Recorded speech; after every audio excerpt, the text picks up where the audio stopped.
All right, how did I get started with YouTube? I had always had a passion for filmmaking, and I had watched people on YouTube, and I all of a sudden realized that people can kind of make their own way in the film industry, and you don't have to kind of necessarily go to school or have tons of connections with people or anything like that. You kind of just can make your own way and make your own connections off of that. So I figured I would just do that.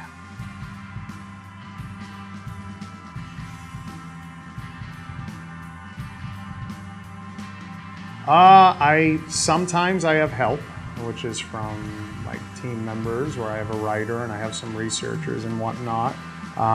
Mostly I just think of what I think would be cool, and then I kind of just go from there. Stuff that would interest me, I just think about, and maybe daily life experiences where something happens. I'm like, yeah, that'd be cool. That's about it.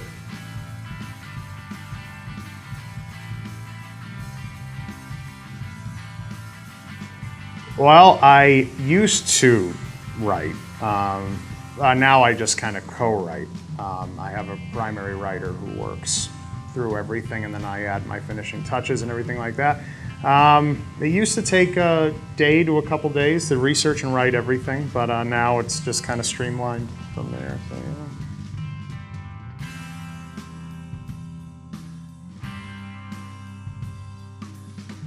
Shooting a video, like setting up camera, filming, say about 45 minutes each video.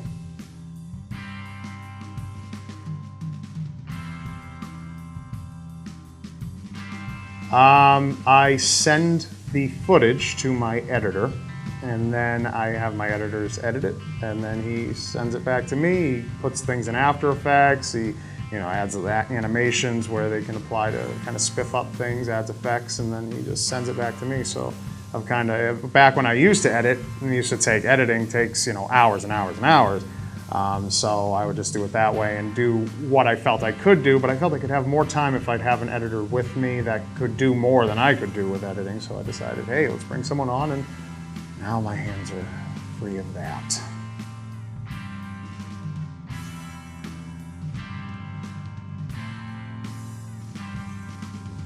I've never faced a single challenge in my life, ever, and I never will. Challenges I've faced, growing on YouTube, connecting with other YouTubers when you're small isn't easy. I was kind of lucky because I met a guy named Household Hacker with a channel.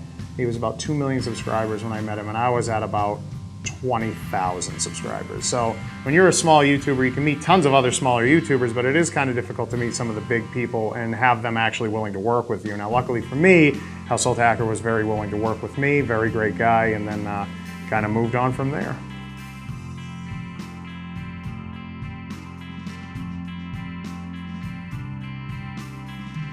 Because I promised originally that I was going to give back in any way that I could, and I feel that this is kind of a really good way to do that, because there's a lot of people out there that want to be on YouTube but don't know really how to begin, or they don't have the equipment to do so. So I figured this would be my best way of kind of passing on the good fortune to the next person and hoping they roll with it.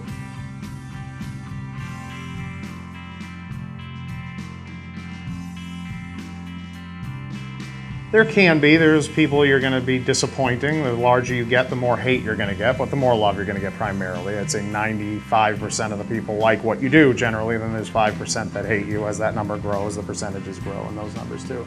But I think overall it's pretty much just doing what you want to do and not getting too caught up in pleasing everybody, because that's impossible, and people who do get caught up in that, it's just a very stressful life to live, so yeah.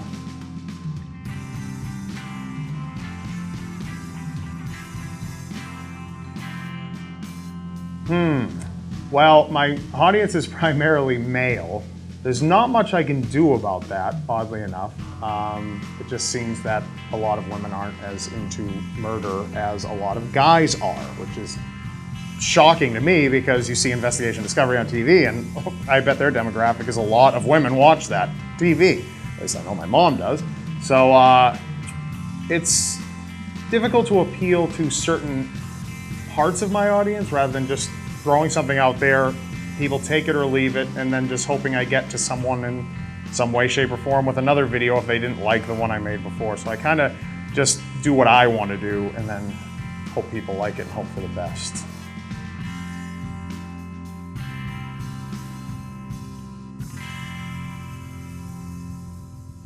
Yes, consistency.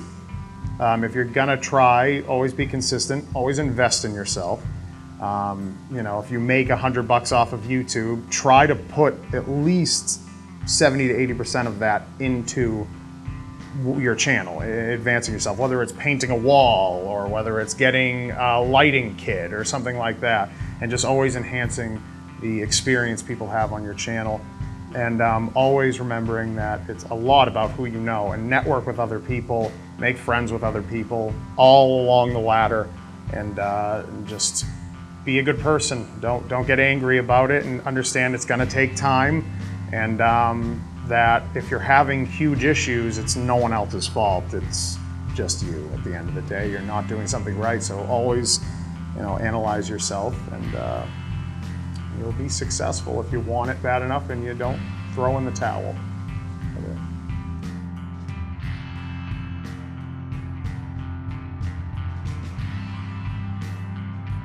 I've been a filmmaker for, I've been involved in film since about roughly between 2004 and 2005. And for me though, as an independent filmmaker myself, it was actually quite difficult for a while because, you know, in my area, small town, a lot of my friends were involved with graphic design and web design and stuff like that. So it was very hard to, you know, come across anyone that I could, you know, collaborate with to work on a film project with. And so it came to the point where, you know, I was going off to college now, and I was going off to Mount Wachusett Community College where I was studying broadcasting for about, I ended up doing that for about 2 years. And then just one day there, I got out of class, and I actually went onto one of their computers during you know, downtime, and I actually caught up with some people from the Worcester area that were involved in film, and I was able to meet up with them for a while, and I was able to actually, from about 2007 till about 2009, I actually finally met people in Massachusetts that were involved in film, and I was able to go around and actually collaborate with them, meet others, especially from the Boston area, and you know, I was finally working on independent film projects. I would always, you know, dedicate my free time to traveling all around New England, even going up to Maine, and still no one was around to really even work with anymore. And then I remember just one day at my grocery store job, you know, I came home from work and I had a very stressful day from what I remember, and my dad was talking to me and stuff. And sure enough, this one night my dad was talking to me about trying to pursue film and stuff like that. What are you gonna do with that and stuff? And so I happened to go on the Facebook that same night, and just out of the blue, just complete randomness like that, I saw that my old high school buddy, Rob Dyke, who I also have been recently bumping into at Mount Wachusett Community College when he was studying criminal justice, I believe. And you know, we just we were talking, and he was like, "Hey man, like I know that you're involved in film, and you know, do you want to get together and we can film a project and stuff?" And I thought to myself, like, heck yeah, like this is a good opportunity. Here is a buddy of mine who I'm really good friends with, and you know, like he's into something that I'm into. So I met up with Rob Dyke, and you know, and then like just from that point on, we ended up working on our very first commercial together, which was actually for a Woodchuck cider, and it was actually the whole production came out to be so awesome. It was a very fun experience, and from there, Rob and I knew that we had this great thing going, a good partnership going, and we just took it off from there. And then he got involved with doing YouTube, and then within those months come after he was doing that, I then got inspired to want to be on YouTube as well, because I thought to myself, this is the main media stream that, you know, everyone's doing nowadays, and this is how you can really get noticed. So I figured I'll do that, and I have my YouTube channel, which is Bob is Weird TV. Go check it out. I do a series of weird videos because growing up, actually, I've always been considered to be you know, a weird person, and like just my personality and stuff like that, and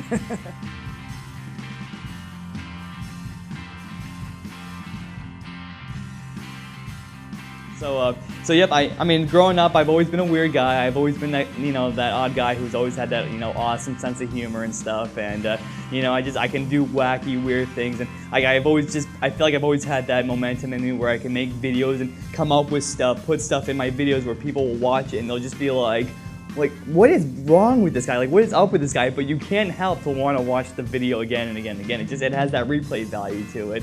And yeah, so and since then, I just, you know, been just pursuing with that, so.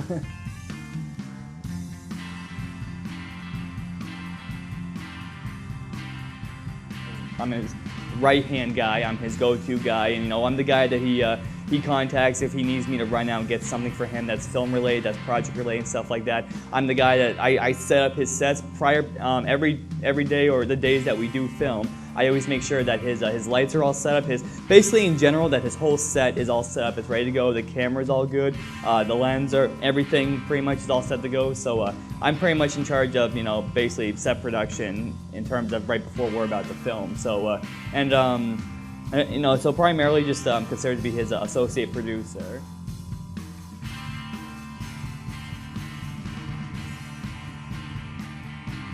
Oh, actually, as far as my YouTube goes, I'm pretty much solo with my YouTube channel. I actually pursue it. Like everything, it actually comes from me. Like I actually invest in everything I do. But from time to time, he actually will advise me. He will maybe say, "Bob, maybe you should do this," or you know, maybe I would advise you to do that and stuff. And then I say, "Okay, yeah." So, but pretty much. I'm pretty much going down my own journey in terms of doing my own YouTube channel. Basically, right now, it's just that I'm a one-man team. So I have friends on the side to advise me, such as Rob, for example, but I'm a one-man team, basically.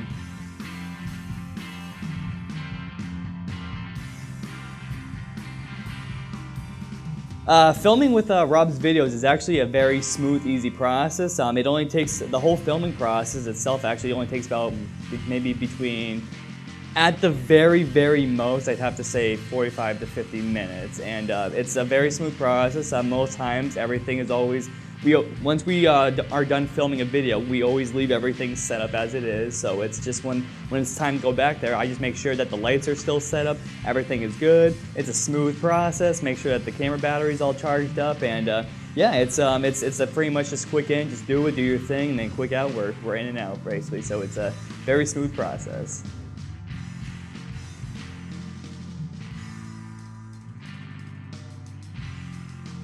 I'm very interested in the paranormal.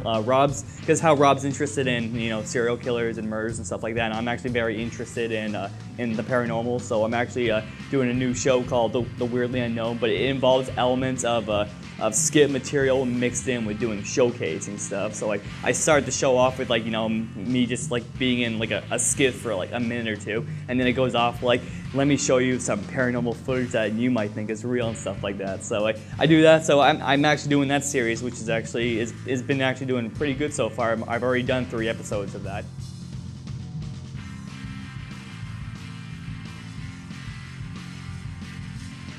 I think my favorite video right now is I did a video about maybe several months ago called the Blast Off, which is it's basically it's a video of me. Basically in the beginning, it shows me strolling through I'm trapped in a haunted house, but then I get out of the haunted house somehow, and I wind up in a graveyard, and then I start to have stomach problems, and then I end up farting so bad in the graveyard that fire starts coming out of my butt, and I ended up farting my way up into outer space. So it's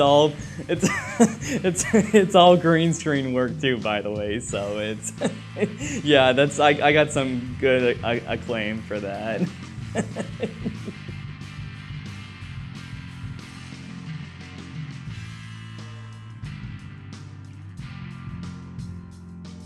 Advice I want to give out myself to any filmmakers out there is that yes, definitely pursue YouTube. It's I mean, because I've also been seeing on the ring on the internet that I guess there's other companies out there that are trying to launch their own video form platforms. Because I actually just read somewhere recently that Comcast is actually launching an online video platform called Watchable. It's in the early beta form apparently, so I don't think you can actually do stuff with it yet, but there's that. But yes, definitely to all filmmakers out there, pursue YouTube, even if it's just for hobby purposes, or if you actually want to try to, you know, make a career out of it. So that's that, and also don't forget to check out Bob is Weird TV, because if you wanna watch something to cringe at, or if you want to just, you know, just be all, if you want to just be in that mood where you just feel like, oh my god, like just get weirded out or something, that's the content for you. And yep, I think that's it. Yeah.